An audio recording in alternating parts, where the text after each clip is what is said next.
তো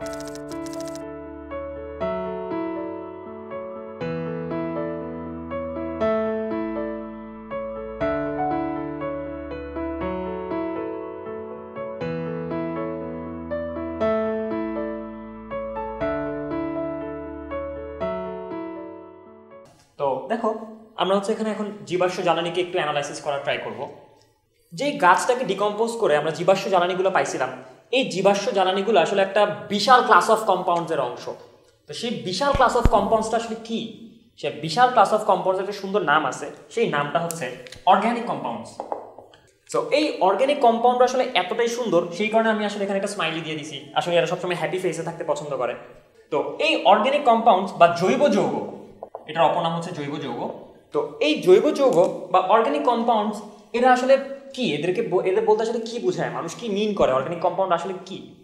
তো ওইটার অ্যান্সারটা আসলে ডিরেক্টলি একবারে দেওয়া যায় না আসলে। তো এটার অ্যান্সার কেন একবারে দেওয়া যাবে না? কারণ এই অর্গ্যানিক কম্পাউন্ড সম্পর্কে মানুষের আইডিয়া আসলে অনেক দিন আগে থেকে চলে আসছে। অনেক দিন আগে থেকে বলতে কত আগে থেকে? এইটা বলতে পারো কেমিস্ট্রি যখন থেকে শুরু হয়েছে। কেমিস্ট্রি হচ্ছে পৃথিবীর সবচেয়ে পুরাতন সায়েন্সগুলোর মধ্যে একটা। কেমিস্ট্রি যখন থেকে শুরু হয়েছে তখন থেকে মানুষজন এই অর্গ্যানিক কম্পাউন্ড সম্পর্কে একটা ধারণা রাখতো, এবং যতই সময় পরিবর্তন হয়েছে এই অর্গ্যানিক কম্পাউন্ড সম্পর্কে মানুষজনের ধারণা স্পষ্ট ছিল প্রথমে মোটামুটি, এরপর থেকে অস্পষ্ট হয়েছে, তারপরে আবার স্পষ্ট হয়ে গেছে। তো এখন দেখো যে কম্পাউন্ড নিয়ে কথা বলতেছিলাম, আমরা বিশেষ করে অর্গ্যানিক কম্পাউন্ড নিয়ে কথা বলবো। তো সেটাতে যাওয়ার আগে আমরা এখন দেখে নিই যে একদম আগেকার দিন থেকে মানুষজন কম্পাউন্ড সম্পর্কে কি মনে করতো, কি ভাবতো। তো একদম প্রাচীনকাল থেকেই আমরা যতগুলো কম্পাউন্ড হাতে পাইতাম বা যতগুলো পদার্থ নিয়ে আমরা ডিল করতাম, তাদেরকে তাদের সোর্সের ওপর বেস করে, খেয়াল করো, তাদের সোর্সের ওপর বেস করে দুইটা ভাগে ভাগ করা যেত। কি কি দুইটা ভাগ?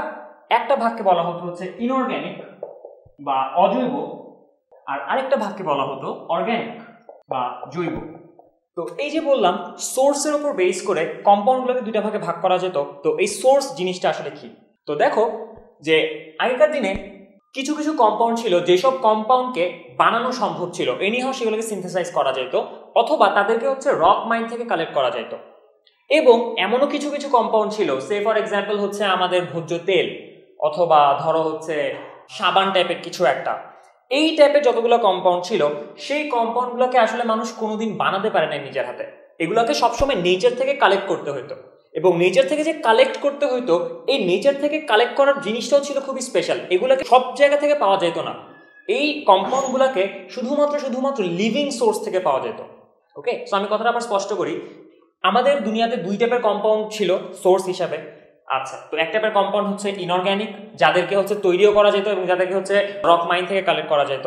ওয়ারেস আরেক টাইপের কম্পাউন্ড ছিল যাদেরকে বলা হচ্ছে অর্গ্যানিক। কেন এদেরকে অর্গ্যানিক বলা হতো? কারণ এদের সোর্স ছিল হচ্ছে লিভিং অর্গানিজম বা লিভিং থিংস। এরা সবসময় জীবিত বস্তু থেকে আহরণ করা যেত। এদেরকে কোনোদিনই ল্যাবরেটরিতে প্রস্তুত করা তো দূরের কথা, এদেরকে কোনোদিনই আসলে সিনথেসাইজ করার কোনো ওয়েও মানুষের জানা ছিল না।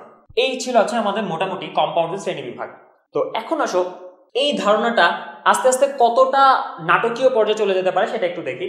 এই যে ইনঅর্গ্যানিক বা অর্গ্যানিক কম্পাউন্ড ছিল, এই জিনিসগুলা সম্পর্কে মানুষ যতই সামনে আগাতে থাকলো ততই এটা তারা বুঝতে পারলো যে ইনঅর্গ্যানিক কম্পাউন্ড যত ইচ্ছা ততই ইজিলি বানানো যায়, কিন্তু অর্গ্যানিক কম্পাউন্ড আসলে কোনো না কোনো কারণে বানানো সম্ভবই না, একেবারেই সম্ভব না।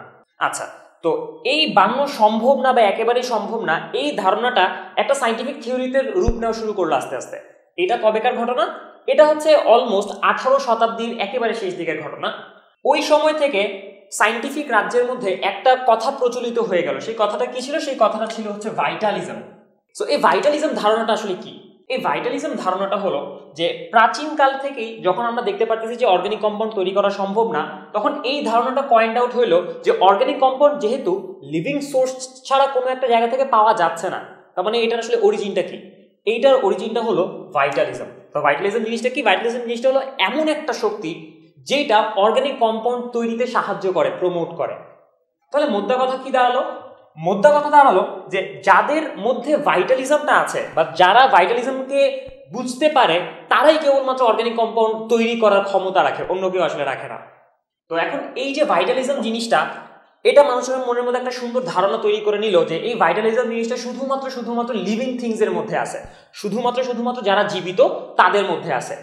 কিন্তু কোনো একটা মানুষের তৈরি জিনিস, সে ফর এক্সাম্পল আমি বললাম যে ধরো আমার তৈরি জিনিস কি, ধরো আমার উপরে যে ফ্যানটা আছে অথবা এই বোর্ডটা যেটা আছে, এই জিনিসগুলো মানুষের তৈরি, এতে আসলে কোনো ভাইটালিজম নাই।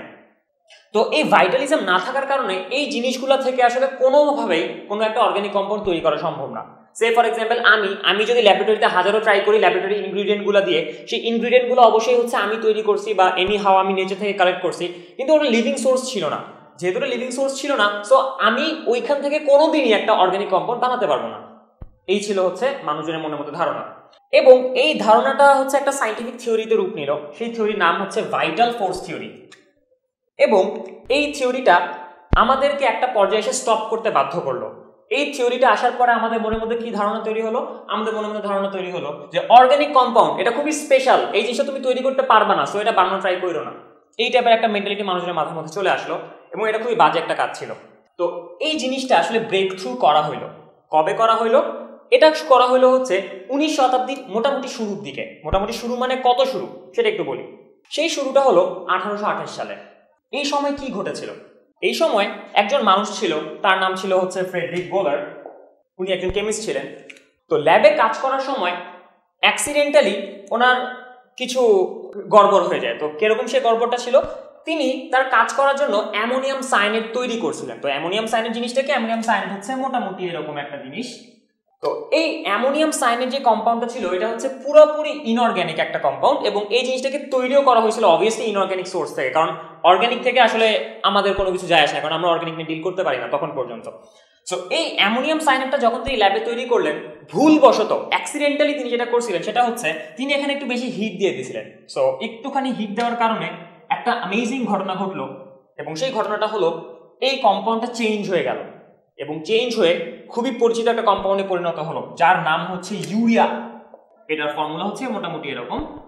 এবং এই ঘটনাটাই হচ্ছে পুরা দুনিয়াকে তাক লাগাই দিল যে এখানে আসলে কি ঘটনা ঘটলো। এইখানে যেটা হলো অ্যামোনিয়াম সায়ানেট সম্পূর্ণ অজৈব একটা যৌগ, সম্পূর্ণ অজৈব। এই অজৈব একটা সোর্স থেকে, অজৈব একটা যৌগ থেকে কি পাওয়া গেল? পুরোপুরি জৈব একটা যৌগ পাওয়া গেল, এবং এই ঘটনাটা ছিল খুবই একটা মিরাকেল। সো এটা হচ্ছে এইভাবে রিপ্রেজেন্ট করাটা বেটার।